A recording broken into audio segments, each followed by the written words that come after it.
Et ben là c'est le stress absolu. J'ai entendu un énorme crack. Et en fait, il y a la retenue de la quille qui maintenait la quille bloquée au centre qui a cassé. C'est un gros boîtier en inox. Il est complètement cassé en deux. Du coup, il n'y a plus rien qui retient la quille. Elle est en train de... En fait, elle pendule dans le vide. Enfin, voilà, elle balance. J'ai affalé la grand voile, j'ai roulé le J3. Donc pour l'instant, je suis à sec de toile. Et la tuile, c'est qu'il y a une énorme tempête qui m'arrive dessus, là, qui va arriver dans 2 heures. Donc je peux pas y échapper, je peux même pas en partant en fuite vers le sud, ça changera pas grand chose je crois.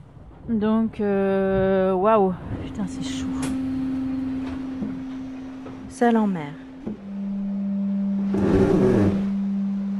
Un podcast soutenu par la MACSF, Mutuelle d'assurance des professionnels de la santé. Isabelle Yoshke était en course autour du monde en solitaire, sans escale et sans assistance, sur le voilier MACSF, un IMOCA de 60 pieds. Lors de cette édition exceptionnelle du Vendée Globe, elle est la première femme à franchir les 3 quarts.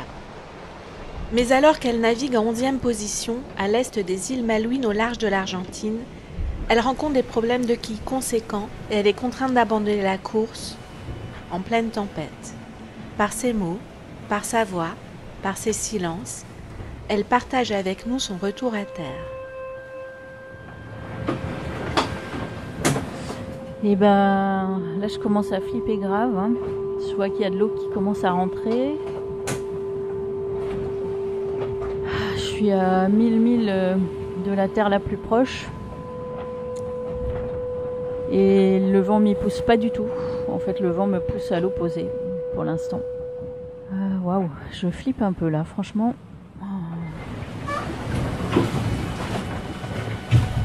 Alors donc, j'ai ma grand voile qui a affalé. J'ai déroulé le tourmentin à la place de la trinquette. Et j'avance à 8 nœuds. Pour l'instant, il y a un peu d'eau qui rentre, mais je pense qu'en avançant comme ça va se stabiliser. J'espère. Et là maintenant je vais aller dans la baume pour ferler ma grand voile. Parce que tout à l'heure dans la tempête, il ne faudrait pas qu'elle se déchire.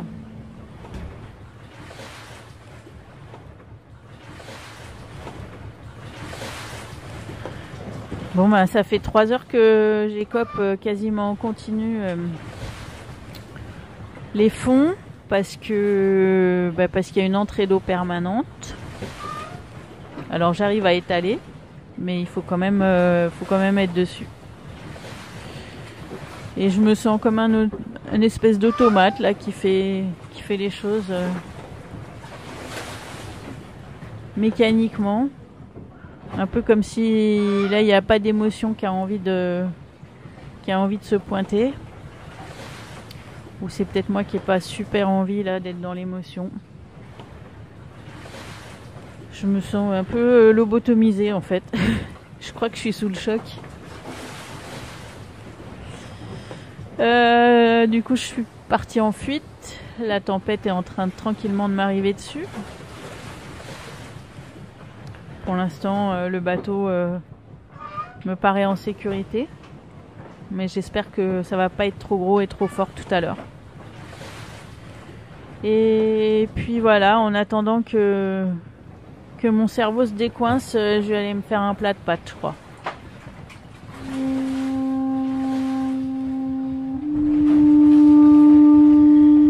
Il fait nuit et la tempête s'installe. Avec la mer qui grossit. Je pense que je vais pas passer une très bonne nuit. Il y a l'eau qui rentre toujours. Là, je suis à une moyenne de 20 seaux d'eau de l'heure. J'ai commencé à utiliser la pompe de cale aussi. J'ai des frissons à chaque fois que le bateau prend une grosse vague. Je croise les doigts. Vraiment, je croise les doigts pour que ça se passe bien. Et je suis triste. Ça y est. Je mesure tout ce que ça veut dire. Il n'y aura pas d'arrivée au sable. Je bouclerai pas la boucle. Du moins pas celle-là. Je trouve ça injuste. Je trouve que j'ai eu tellement d'ennuis depuis le début. Je trouve que c'est vraiment injuste. Wow, et là, il y a des vagues. C'est pas bon.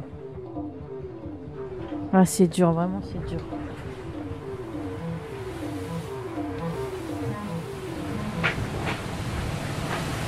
Là, je suis dans le gros de la tempête. Il y a un quart d'heure, là, sous le trinquette, le bateau a fait un surf. Il est monté jusqu'à 30 nœuds. J'étais à la barre, j'ai rien pu faire pour le ralentir. J'ai juste prié pour que ça se termine bien. Et bah, je crois que ça s'est bien terminé. Mais du coup, évidemment, j'ai roulé ma trinquette. Maintenant, là, je suis à sec de toile. Le bateau avance quand même à 8 nœuds. Entre 7 et 10 nœuds. Et là, je suis vraiment dans le dur. De temps en temps, il y a des murs qui arrivent par derrière. Et du coup, j'arrive pas très bien à garder le cap. Et surtout, ce que je veux pas, c'est que le bateau se couche. Je crois qu'il va falloir que je reste à la barre là jusqu'à ce que ça se calme. C'est chaud. En fait, je suis en train de réaliser que c'est une des pires tempêtes dans lesquelles je me suis jamais trouvée. Je sais pas ce qu'il y a là comme vent, j'ai pas l'anémo, mais franchement, c'est impressionnant, quoi. Même à sec de toile, je suis pas rassurée. Quand je vois les murs qui arrivent derrière moi, à chaque fois, je me dis, oui, comment ça va se passer? Et en fait, ça va. Pour l'instant, j'ai pas eu de vague qui a déferlé sur le tableau arrière. Je viens de voir une baleine immense. J'ai vu qu'une partie de son dos et son aileron. Immense. Les baleines, elles arrivent toujours quand ça va mal pour moi. Quand j'ai cassé, quand je dois abandonner et que c'est la tempête, il y a une petite baleine qui pointe le bout de son nez.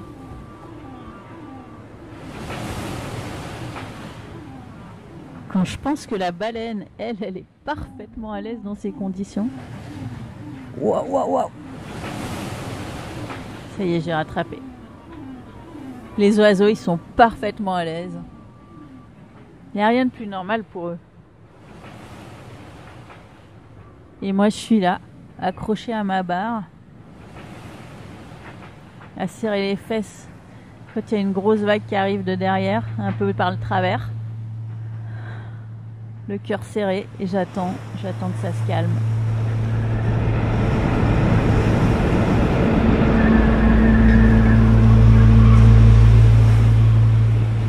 Il est 1h30 du matin en France. Ici, c'est la nuit aussi. Et mon bateau vient de se coucher violemment. J'ai failli chavirer. J'ai pris tout sur la figure, tous les sacs. Les sacs qui n'étaient pas complètement fermés se sont vidés. Certains capots planchers me sont tombés dessus. Et sur le moment, je me suis dit que ça y est, j'allais chavirer, j'allais finir à l'envers. Et en fait, le bateau est revenu, mais la quille s'est coincée sur l'extrémité avec le vérin. Et du coup, pendant un moment, j'avais la quille pendulée complètement d'un côté. Et puis ça s'est décroché. Et bah, du coup, il y a le deuxième soufflet du boîtier de quille qui est cassé. Ça veut dire qu'il y a potentiellement une deuxième voie d'eau. Et oh là là, et là ça chauffe. J'espère que ça va pas se reproduire. Mon Dieu, oh. Waouh. Bon, c'était juste un gros surf. Mais tout à l'heure, ça s'est passé comme ça. Un gros surf et puis le bateau s'est couché. Là, c'est bon. Je suis carrément pas rassurée. En fait, je suis pas rassurée. En même temps, je me dis, si ça se passe mal, je chavire. Mon bateau va pas couler. J'aurai toujours un toit à l'envers. Mais ouais, ce serait bien quand même que je m'en sorte à l'endroit.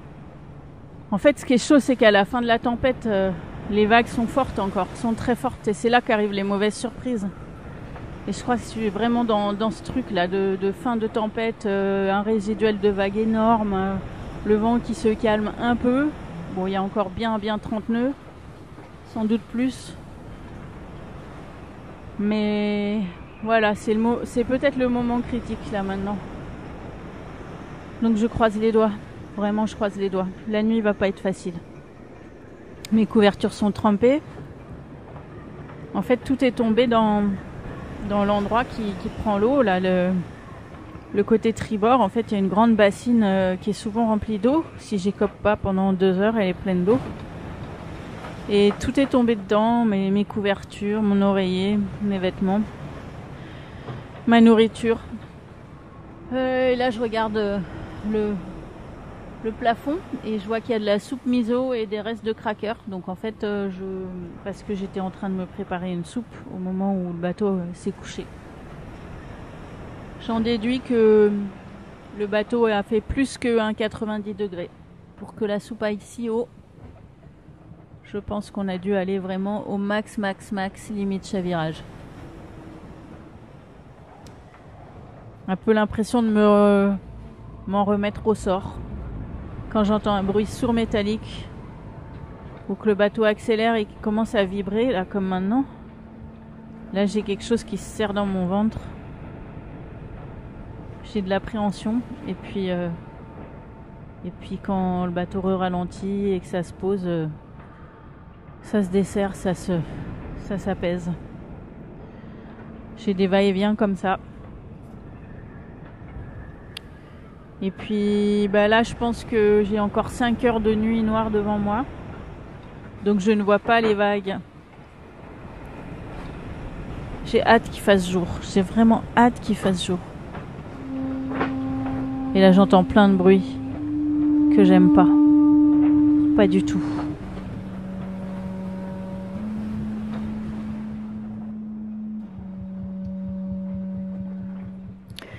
« 12 janvier 2021. Je me situe par 38 degrés sud à 1000 milles à l'est de l'Argentine. Aujourd'hui, ça va mieux. Je suis sortie de la tempête.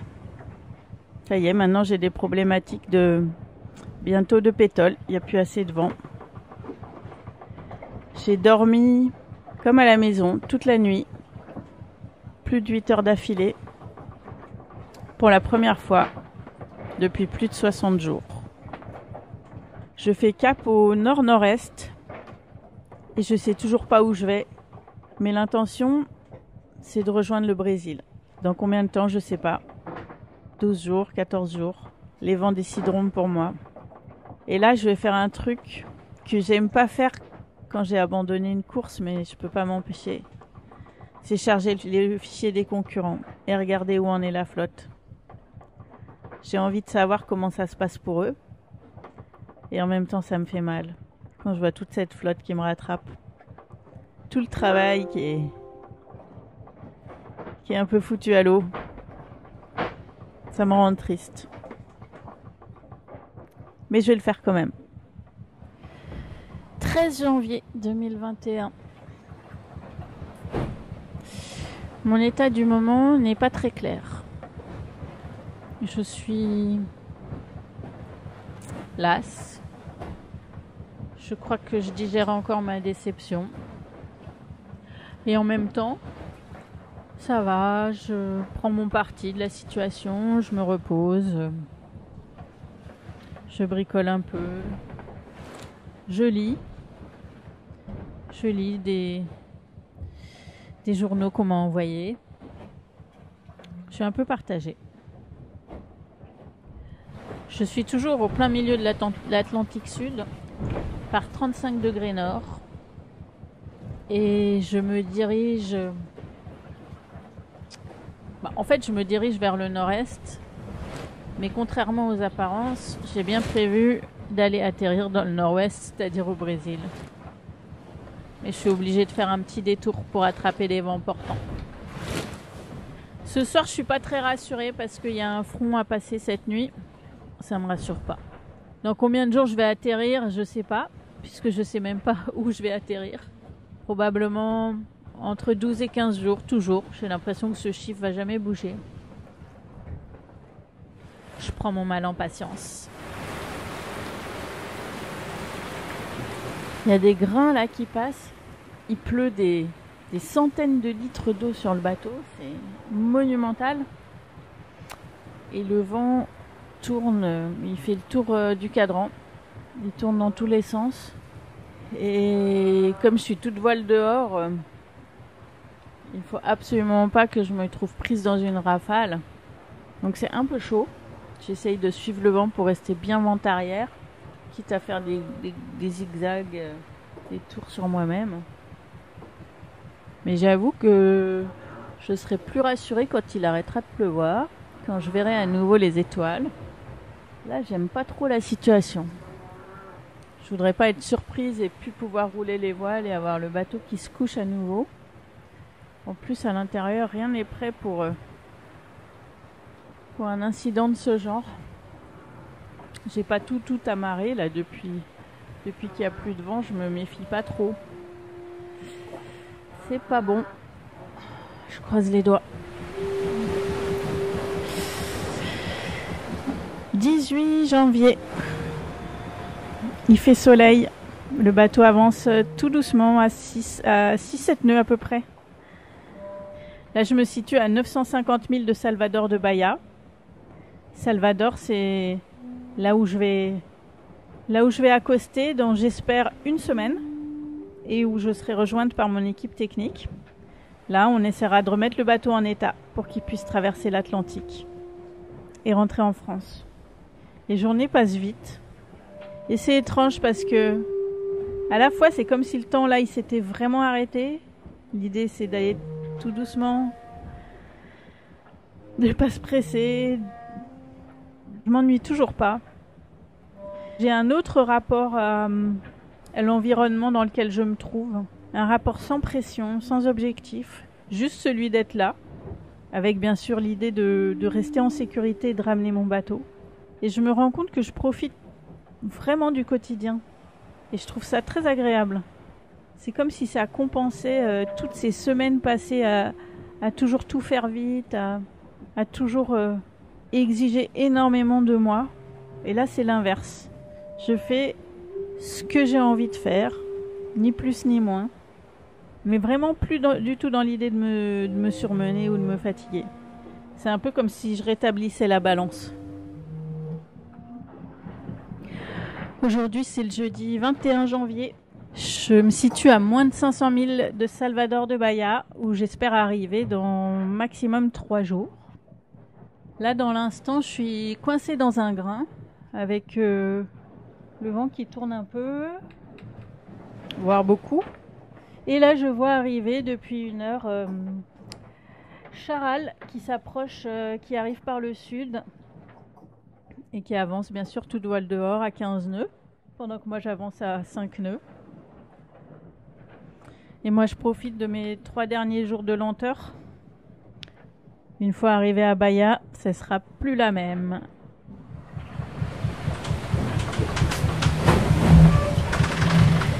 Samedi 23 janvier. C'est ma toute dernière soirée. Toute dernière soirée avant de toucher terre. Après 11 semaines de navigation, demain c'est dimanche. Ça fera exactement 11 semaines passées en mer.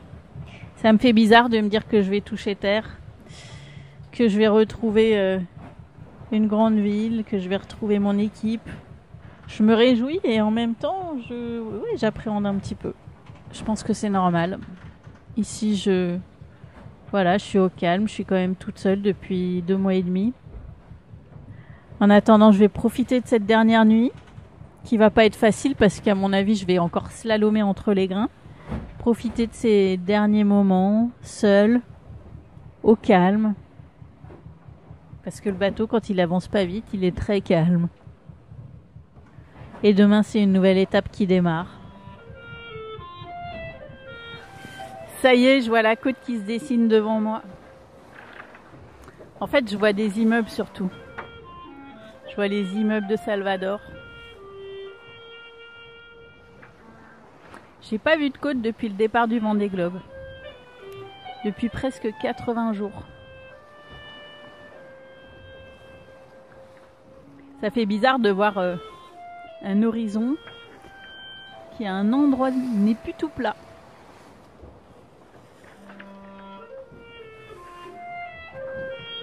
Ça y est, je suis en train de rentrer dans la baie de Bahia. Je viens de faire mon dernier empannage. C'est toujours aussi impressionnant cette ville. Ça me rappelle tout plein de souvenirs en fait. J'adore venir ici. Ça me rappelle ma première mini transat, ma deuxième. Et le Brésil, c'est quand même un pays de dingue. Allez, dans 2 heures la terre ferme. Bon, les gars sont arrivés. Ils sont sur le Zodiac à côté de moi. C'est l'agence touriste qui sont arrivés à 5. Et moi, je suis hyper émue.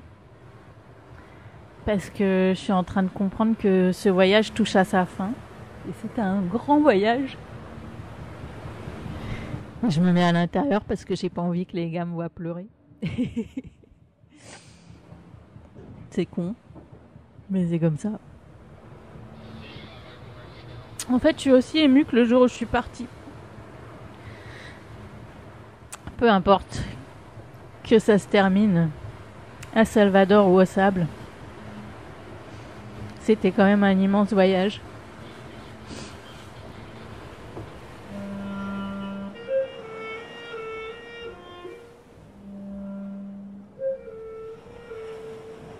Seul en mer, un podcast soutenu par la MACSF, Mutuelle d'assurance des professionnels de santé. Imaginé, réalisé et parfois enregistré par Aline Péniteau, avec Élodie Pasquier, clarinette, Céline Granger, mixage et prise de son. C'était le dernier épisode de la saison 2 de Seul en mer. Nous vous remercions vivement d'avoir été si nombreuses et si nombreux à écouter le Vendée Globe d'Isabelle Yoshke. Bon vent à vous!